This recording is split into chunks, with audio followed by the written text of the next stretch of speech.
At this point, when you delete a note, it's permanently gone. But ideally, we would want the notes to be moved to trash so that the user can retrieve them later or remove them permanently. Eloquent provides us an easy way to do this. First, we need to add a column deleted at to the notes table. This way, when we delete a record, this column gets updated with a timestamp of when it was deleted.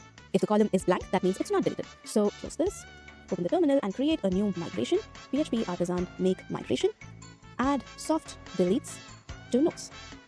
Alright, this has created a migration, open the file, and the notes table is pre-filled for us. In the up method, add a column, table, soft deletes. That's all you need to do. This will add the deleted at column for us. And in the down method, let's just drop soft deletes. Okay, let's run this migration, PHP artisan migrate. Okay, migration is done. Let's check the table, notes, and right here at the end, we have a new deleted at column with the default value as none.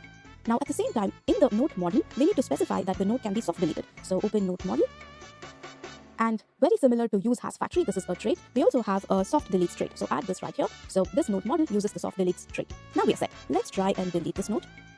Click on delete, confirm. And yes, it is gone. We also see this note deleted alert message. But let's go to the table and see what has happened. Open the notes table and notice that the note is not completely deleted from the table. We just have this column updated with the timestamp. And now that we are able to move our note to trash, instead of directly deleting it, let's change our button label in the show blade file to, instead of delete note, where is it? Yeah. Let's say move to trash. And also let's change the confirmation model to move to trash, question mark. And lastly, let's change the flash message in note controller's destroy method to note move to trash. Alright, this should be done.